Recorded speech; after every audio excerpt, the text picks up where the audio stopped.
নমস্কাৰ সকলোকে স্বাগতম জনাইছোঁ ৰাজুল একাডেমি চেনেলৰ আন এটা নতুন ভিডিঅ'লৈ আৰু আজিৰ এই ভিডিঅ'ত এখন মডেল কুৱেশ্যন পেপাৰ লৈ আহিছোঁ অসম চৰকাৰৰ তৃতীয় আৰু চতুৰ্থ বৰ্গৰ পৰীক্ষাৰ বাবে সহায় হ'ব পৰাকৈ আৰু এই মডেল কুৱেশ্যন পেপাৰখনত মুঠ 30টা প্ৰশ্ন আছে আপোনালোকে ইয়াৰ পৰা কিমানটা প্ৰশ্ন শুদ্ধ কৰিলে কমেন্ট বক্সত জনাব আজিৰ প্ৰথম প্ৰশ্নটো দিছে শংকৰদেৱে ৰচনা কৰা প্ৰথম নাটকখনৰ নাম কি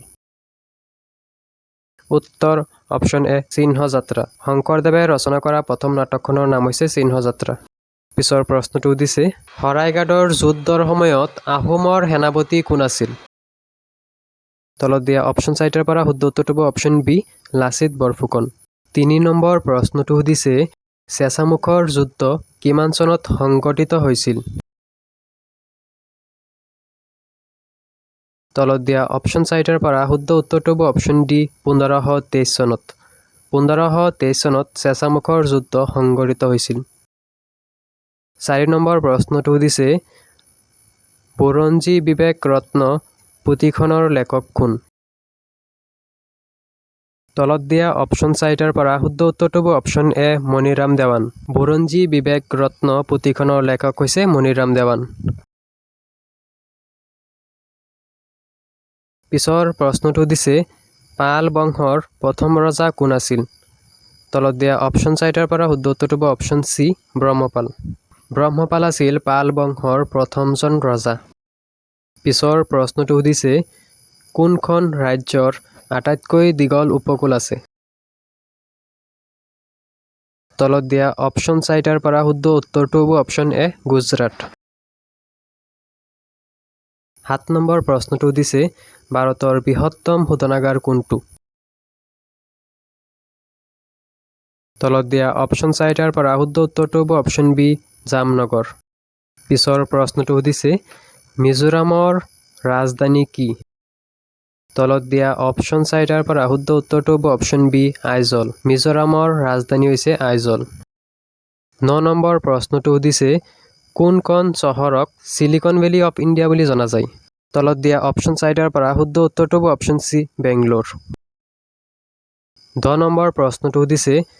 2011 চনৰ লোকপিয়ল অনুসৰি উত্তৰ পূব ভাৰতৰ জনসংখ্যাৰ ঘনত্ব কোনখন ৰাজ্যত সৰ্বাধিক তলত দিয়া অপশন চাইটৰ পৰা শুদ্ধ উত্তৰটো হ'ব অপশন বি অসম 11 নম্বৰ প্ৰশ্নটো দিছে নাগালেণ্ডে নিজৰ আন্তঃৰাষ্ট্ৰীয় সীমা তলৰ কোনখন ৰাজ্যৰ সৈতে ভাগ কৰে তলত দিয়া অপশন চাইটৰ পৰা শুদ্ধ উত্তৰটো হ'ব অপশন এ ম্যানমাৰ 12 নম্বৰ প্ৰশ্নটো দিছে মানুহৰ চকুত কিমান তৰপ থাকে তলত দিয়া অপশন চাইটৰ পৰা শুদ্ধ উত্তৰটো হ'ব অপশন বি 3টা মানুহৰ চকুত 3টা তৰপ থাকে পিছৰ প্ৰশ্নটো দিছে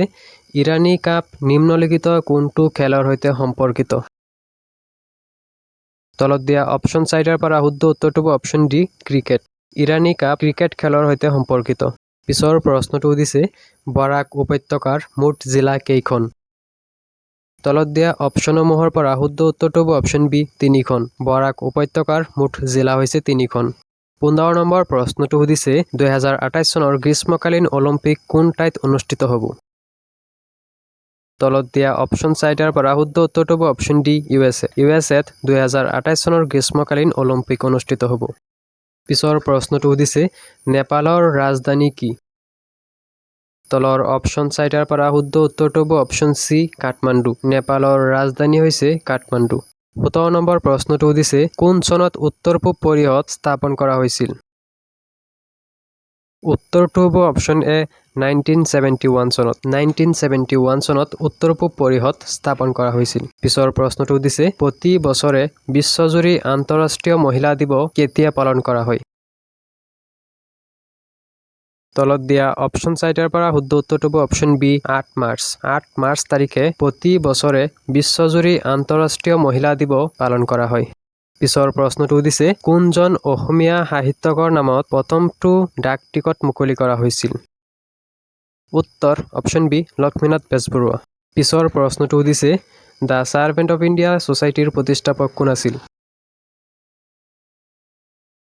তলত দিয়া অপশন চাইটৰ পৰা শুদ্ধ উত্তৰটো হ'ব অপশন এ জি.কে. গোখলে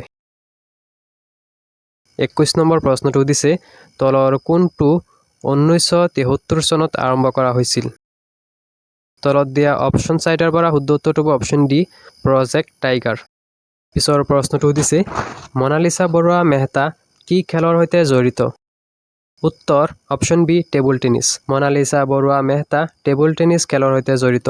পিছৰ প্ৰশ্নটো সুধিছে কোনটো ক্ষেত্ৰত নোবেল বঁটা দিয়া নহয়? ইয়াত অপশ্যন এ টো কাৰেক্ট আনচাৰ হ'ব, ফিলচফিত নোবেল বঁটা দিয়া নহয়। পিছৰ প্ৰশ্নটো সুধিছে ভাৰতৰ জাতীয় পতাকাখনৰ গেৰুৱা ৰং কিহৰ প্ৰতীক? তলত দিয়া অপশ্যন চাৰিটাৰ পৰা শুদ্ধ উত্তৰটো হ'ব অপশ্যন ডি ত্যাগ আৰু সাহসৰ প্ৰতীক। পিছৰ প্ৰশ্নটো সুধিছে পঞ্চায়ত নিৰ্বাচনত প্ৰতিদ্বন্দ্বিতা কৰিবলৈ এজন প্ৰাৰ্থীৰ ন্যূনতম কিমান বয়স হ'ব লাগে? তলত দিয়া অপশ্যন চাৰিটাৰ পৰা শুদ্ধ উত্তৰটো হ'ব অপশ্যন বি 21 বছৰ। 26 নম্বৰ প্ৰশ্নটো সুধিছে বিশ্বৰ আটাইতকৈ ব্যস্ত সাগৰীয় বাণিজ্যিক পথটো কি? তলত দিয়া অপশ্যন চাৰিটাৰ পৰা শুদ্ধ উত্তৰটো হ'ব অপশ্যন চি আটলাণ্টিক মহাসাগৰ। 27 নম্বৰ প্ৰশ্নটো সুধিছে বাংলাদেশত গংগা নদীক কি নামেৰে জনা যায়? তলত দিয়া অপশ্যন চাৰিটাৰ পৰা শুদ্ধ উত্তৰটো হ'ব অপশ্যন বি পদ্মা। বাংলাদেশত গংগা নদীক পদ্মা নামেৰে জনা যায়। পিছৰ প্ৰশ্নটো সুধিছে ভাৰতত কেতিয়া GST সংশোধন কৰা হৈছিল? তলত দিয়া অপশ্যন চাৰিটাৰ পৰা শুদ্ধ উত্তৰটো হ'ব অপশ্যন এ 2016 চনত। 2016 চনত ভাৰতত GST সংশোধন কৰা হৈছিল। পিছৰ প্ৰশ্নটো সুধিছে পদ্মবিভূষণ বঁটা লাভ কৰা ভাৰতৰ প্ৰথমগৰাকী ক্ৰীড়াবিদ কোন? তলত দিয়া অপশ্যন চাৰিটাৰ পৰা শুদ্ধ উত্তৰটো হ'ব অপশ্যন ডি বিশ্বনাথন আনন্দ। আৰু আজিৰ লাষ্ট কুৱেশ্যনটো হৈছে তলত উল্লেখ কৰা চহৰসমূহৰ ভিতৰত কোনখন চহৰ ভাৰতৰ চাহৰ চহৰ বুলি জনা যায়? উত্তৰটো হ'ব অপশ্যন এ ডিব্ৰুগড়।